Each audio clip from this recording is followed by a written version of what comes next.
What is good, everybody? Thank you for tuning in to another video. I'm going to make this intro a short one today since it's going to be a little bit of a long video, but we're going to be taking a look at a variety of hard shell or hard case wallets like the Aviator, the Xsto, the Ridge, Fantom, all those good things. And we're going to kind of break things down into categories of card carrying capacity, cash capacity, the ease of use, the materials used, accessories, and finally the price, and kind of break these things down and hopefully help you in determining which wallet is right for you. So without wasting any more time, we're going to jump right into the video and get into the comparisons of all of these wallets. Let's get to it. We're going to take a look, first of all, at the Akeeni Xsto branded wallet, and we're going to take a look at the card carrying capacity. So with this wallet, you have a front compartment here, as you can see, and I'll post a link to a video up at the top here of a full breakdown of this wallet. But anyway, on their website, it says this wallet can carry 4 to 10 cards. And just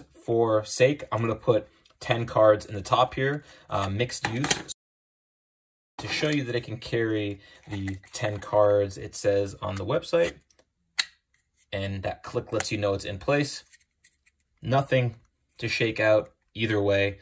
It's kind of built in with that ridge there to keep everything in place while having a bottom compartment at the bottom of the wallet. Also, with the Akeeni Xsto, there is another compartment. This little piece is an extra accessory you can buy on top. So if you bought it stock, it's going to be open like this. But there's another compartment at the bottom, which will give you an ability to hold an extra 2 cards.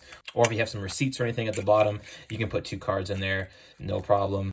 So with that in, you put those there, and then this back plate will kind of go on top to keep things from falling out. So all in all, you get your 10 cards at the top, and as you'll see here, and again, I'll put a link to the other video that I did, this kind of can be pushed down a little bit, and you can get an extra 2 cards on the top here. So all in all, you'll get 12 cards at the top, 2 cards at the bottom, which will give you a total of 14 cards for the Akeeni Xsto branded wallet. Now we'll take a look at the Aviator wallet. This one works in a little bit different way, where the Akeeni had like a slide out style of fanning out of the cards to get access. The Aviator has a pull tab, which is nice and smooth. And on the website, it says 1 to 3 or 18 to 20. These screws at the front plate of the wallet, it comes with a screwdriver. As you see, once you buy the wallet, it comes with a screwdriver here. And what that is for, you can take these screws off on that faceplate and adjust the tightness of these elastics at the bottom and at the side of the wallet, which will give you the ability to kind of interchange whether you need more space or less space without compromising the rigidity or stiffness of these elastics. Because with the Ridge wallet, an issue is, you know, if you overstuff the wallet, these elastics become weaker over time. So Aviator kind of remedied that by allowing you to adjust the stiffness of this elastic in here. On the website, like I said, 1 to 3 or 18 to 20. I'm going to try that 10 card capacity. 9, 10. Well, I guess I'll take one away because we have an Aviator card in here already. So again, this is mixed use. I have a couple embossed cards. And how this works is you have this pull tab, which is going to be the centerpiece divider. And you kind of just crack open the wallet, as you can see here. And you're going to slide your cards into the wallet. Elastics at either side and the bottom to keep them from moving out. And use this pull tab where you can kind of pull them all out. And they can fan in either direction.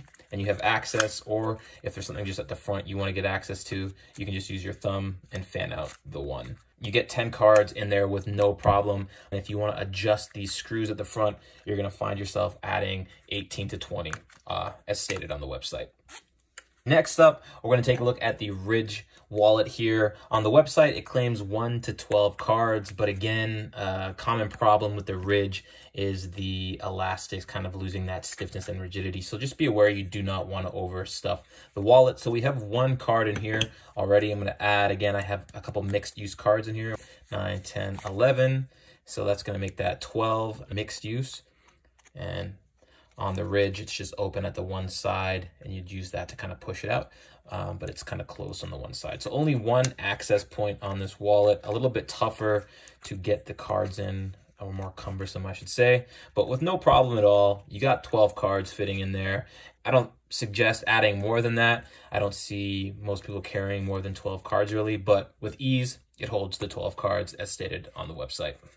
And finally, my least favorite of the four. I'll explain later in the video why this is my least favorite of the four. But one of the issues with this wallet, which I will show you, I didn't show you with these two, but I did with the Xsto, is cards falling out when you shake it. All of these wallets, due to the elastics or just the way that it's built, it's kind of built into the wallet, so once you get cards in there, they're not gonna come out unless you push them out or pull them out. The Fantom has an issue that when you get cards in here, if you shake, they will move out, and with a little bit of friction or movement, come out quite easily, unfortunately. But either way, we're gonna take a look at it. 7 to 13 cards on the website that it claims, though I found it only holds 9 to 10 mixed use cards. More than 10, you're not gonna really get that 13 capacity. But anyway, 1, 2, 3, 5, 6, 7, 8, 9, 10 of mixed use. And we're gonna put that in the side here. And you kind of just put the cards in on an angle and feed them in and push them in. So obviously, the more cards you have in here, the less likely it is you're gonna have that issue of things falling out. So this is the 10 here, but if you were to shake this a little bit, as you can see, they start to come out, and it's no problem at all, no friction. You can just see I'm gently pushing, and cards come out of here with no problem. So if you have less cards in here, cards will be coming out of here, and that's a big no for me. But either way, this wallet works kind of with this little pull tab. We'll fan them out in a staggered fashion for you to choose from, though a big problem for me is the fact that with a little bit of movement and shaking, the cards fall out of here no matter which side you come from, and that's kind of a downfall for me on this wallet. So this one, we're going to take a look at the cash, and again, to save on time for all the viewers out there, I'm not going to go through each currency and denomination and putting them in each wallet for you to see. I'm just going to go over how these wallets hold cash and what the availability is for you if you want to put cash in the wallet. But for all of these, I kind of capped it at 10 bills. I think 10 bills is a really good number. Since people don't carry a lot of cash these days, I don't really foresee people carrying more than 10 bills. But at least 10 bills in each of these wallets, any currency or denomination, because for each of these you have to fold the bill in either fourths or thirds. These wallets will carry everything you need, 10 bills or more. For the Aviator, the Ridge, and the Fantom, as you will see, you can either get a money band or you can get money clips. And for the Akeeni Xsto, there is a kind of compartment that's recessed in the bottom here. As you can see, there's a compartment for the cards and then this little recessed area for cash. And I have 10 bills here, and I'm just gonna show you how you would fold them. So 1, 2, 3, 4 for the Aviator to fit in this band here. And that will hold the 10.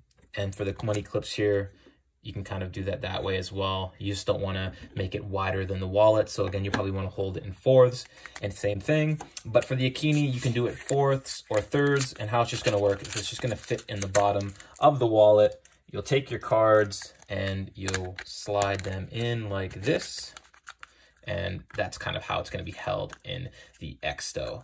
Otherwise, at least 10 bills in each. You'll have no issues carrying the cash with these wallets. And I think 10 bills is a pretty good place to start. So I was really impressed with that for all of these. This portion, we're going to take a look at the variety and the accessories. So some of these wallets have a lot of variety, which upon first glance may seem like a really great thing to have. And sometimes it is. But unfortunately, for these types of wallets, when you have a lot of variety, whether that's in the materials used on the wallet itself, or if it's features like a card, a coin holder, or a money clip, it adds a lot of extra money to the base price of the wallet. So that is my only gripe, is you kind of get lured in with a certain price, and then all of a sudden when you get a fully functioning wallet the way you would expect in the first place, the price has doubled. So that's only what I'll warn against some of these things. But first of all, we'll just jump in, take a look at the Akeeni Xsto wallet. For the most part, when you buy this wallet, it's going to come exactly like this. So you have your brushed aluminum on the outside. It's a stainless steel plate at the bottom. And it does come with accessories, which are really reasonably priced. They're going to come anywhere between $4 and $6, but you don't need to buy any of them except save for one, which will be the back plate. Now, if you want to get use out of the compartment at the back here, unfortunately, when you don't have the back plate, things in here will slide in and out easily, and I don't really think you want to get this wallet without this piece here. It's going to run you about $4, but this back plate, what it does is kind of cover whatever you have in the back here and keep it from falling out. Keeps it nice and secure. Again, the things in the back here, you're probably not going to have access or want access to all the time, so you really won't need to be getting in here a lot. So all you need to do is push this out, and then you can get access to what you need. Otherwise, this wallet is coming in at around $67. That's if you get the smaller 4-card capacity, because you can get multiple capacities of this wallet. I'll show you here what the alternatives are, but it's going to run you between $67 and $73 depending on the capacity, plus that $4, which still makes the wallet a really reasonable price, as you will see as we kind of get into this here. Next up, we're going to look at the Aviator. Now, between the Aviator and the Ridge, I'm going to say these two wallets will kind of give you the most variety in terms of building it out, speccing it out, where the Ridge has a ton of styles to choose from. Speccing out the Aviator is going to be a pricey endeavor. Now, I have two here. I have the carbon fiber variant with a card tray. This is kind of your stock Aviator wallet with a card tray. And either way, when you buy this wallet, it's going to run you around $75 to $140, depending if you get just your basic aircraft aluminum variant, which would be like this one here, or you get a carbon fiber. So between the two, this one's going to run you about $75. This one is going to push you up to $140. So right off the jump, that's a pretty big jump. The cash clip on these wallets, if you want a cash clip, the carbon fiber variant is going to run you $25. If you want just the regular variant, it's going to run you around $20. It's going to push the price of that wallet up a little bit more. Now, when you get the coin carrying compartment of these wallets, again, they come in different styles. If you want a slimmer variant or you want a more deep variant, they're going to run you around $25 to $35. If you want the slim, $25, $35 if you want the double wide one, which will hold a little bit more. The materials of the coin holder itself, it's going to be a little different. So like I said, the aluminum one, $25 to $35. If you want a carbon fiber variant of the coin holder, it's going to run you around $80 US. Or you'll have your basic glass one, which thankfully does not cost anything at all. It's called acrylic glass, but it's more like a plastic. A lot of added money to put into this wallet if you want to spec it out. Finally, the frame of these wallets. If you want an aluminum frame, so it's kind of like this inner section of the wallet here. If you wanted an aluminum frame of that wallet, it's going to run you around $57. Otherwise, the base is thankfully free. But just for the sake of it, if you really wanted to spec one of these wallets out, so let's say you wanted to get the carbon fiber, you wanted to get the carbon fiber or the aluminum coin holder, you wanted to get the aluminum frame, you know, you get in kind of to the site and you see a certain price, but upwards of $200 easily if you really want to spec one of these out. So just be aware, the accessories sometimes do come with a painful price increase. Next up, we have the Ridge wallet. And like I said, out of all of these wallets, I'm going to say the Ridge probably has the most style. You know, you have Damascus steel, you have carbon fiber, you have aluminum, you have titanium, tons of different colors, tons of different varieties. So it's kind of hard to say a price, what you're going to find, but ranging around $90 to $150 for this wallet here. You can get a cavity tray similar to this coin tray here. You can get that as an added feature. 15 to 20 bucks, again, depending upon how deep of a tray you need. I'm going to suggest against the coin tray. The only reason you can get this one on this one, because if you get the acrylic glass, it's free, so you might as well get it. It's not super functional. The coin tray for the Aviator can actually fit in the Ridge. They're kind of spec'd out to fit either or, but you're really only going to find it's going to hold probably, depending on your currency, US coins, we'll use for an example, around 5 coins. So it's not hugely a usable accessory that I'm going to think people are going to get much use out of. It's more so a spot where you might put a key, maybe some receipts. If you want that coin tray, it's going to cost you around 15 to 20 bucks. That's kind of what you're spec'd out with. There's not a ton of accessories or add-ons.